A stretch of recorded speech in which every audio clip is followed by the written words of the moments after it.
अच्छे स्वप्न जब आते हैं वो निकल तो जाते हैं, वो तो रहते तो है नहीं, लेकिन उनको बार बार स्मरण कर लेना चाहिए। और जो बुरे आते हैं उनको याद करना ही नहीं चाहिए।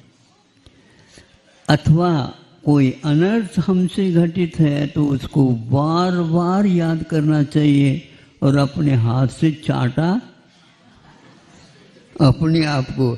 ये बिल्कुल प्रतिक्रमण में लिखा है, अंतो अंतो डच्छमि पच्छतावेने।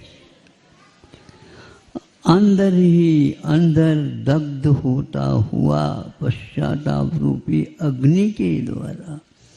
यहाँ पर कोई सुन नहीं रहा है, किंतु वह सुना रहा है अपने आप को। क्या दशा मेरी हुई अब समझ में आ रहा है थोड़ा थोड़ा।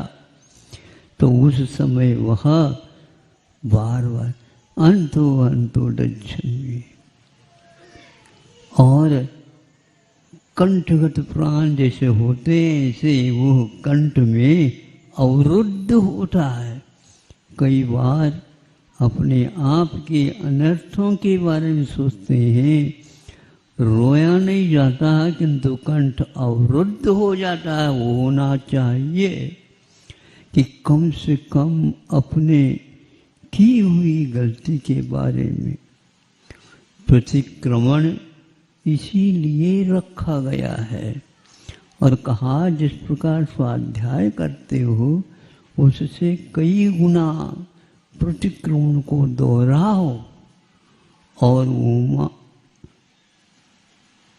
कुंद कुंद देव ने भी नियम सार में प्रतिक्रमण को स्वाध्याय के रूप में गिना है। मुझे ये बहुत अच्छा लगता है। वंदना, स्तुति और प्रतिक्रमण आदि आदि ये स्वाध्याय के अंतर्गत आ जाते हैं। इनको करने से अपने आप के स्व का अध्याय, स्व का ज्ञान, स्व का संवेदन, स्व की गलती आदि ये सारे के सारे सामने आ जाते हैं। हम कई बार निर्जीव जैसे इस शरीर को छोड़ करके चले गए, उसमें से एक वह भी निर्जीव है। आचार्यों ने कहा है ग्रंथों में,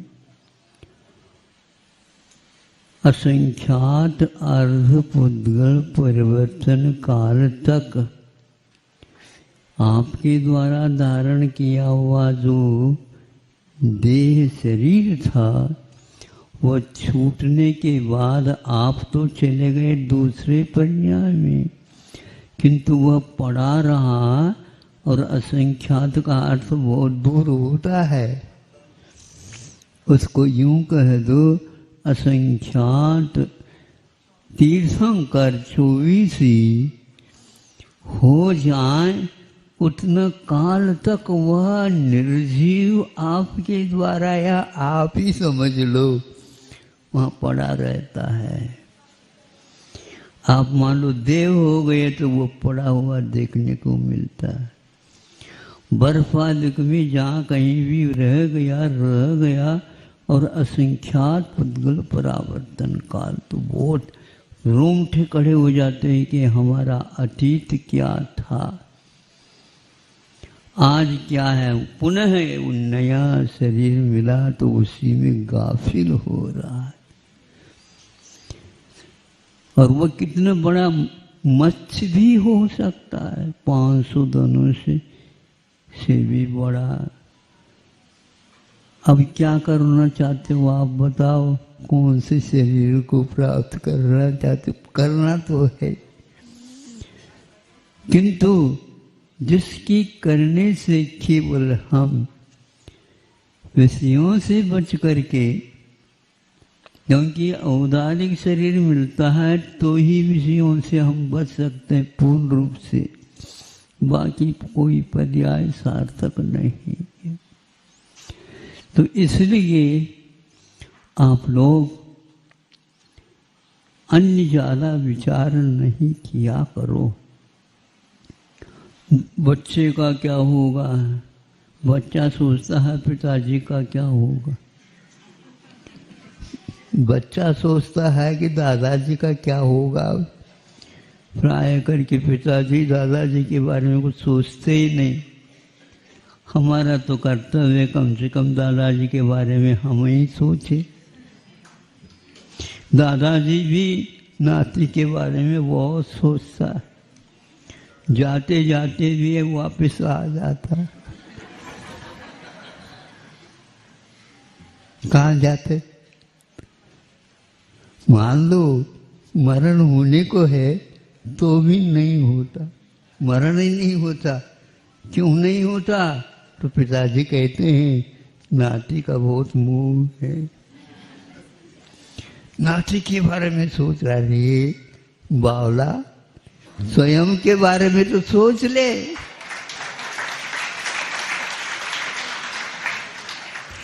जो स्वयं के बारे में सोचता है वो सही स्वाध्याय करता है। स्वस्य अध्ययनम करोति यह स स्वाध्यायशील है।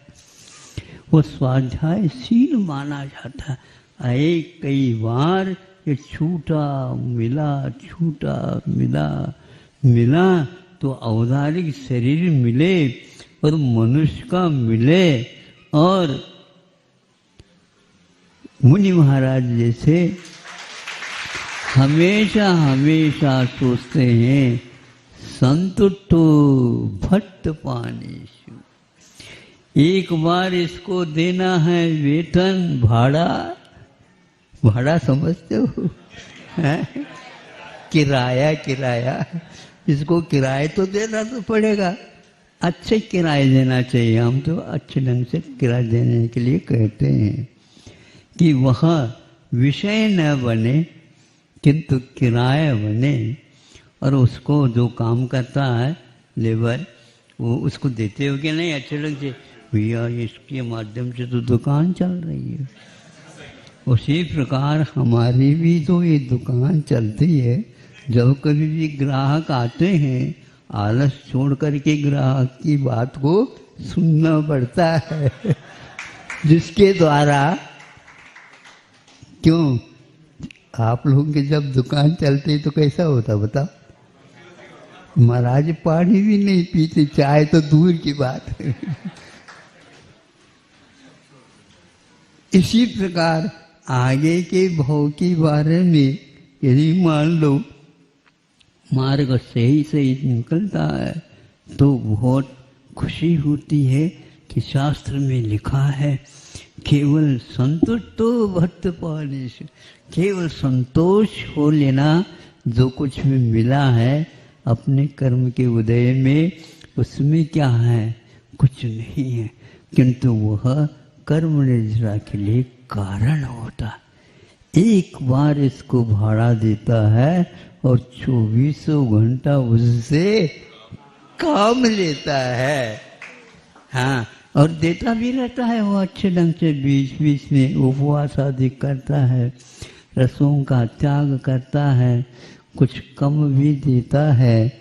इस प्रकार उसका ग्राहक के साथ बना रहता है।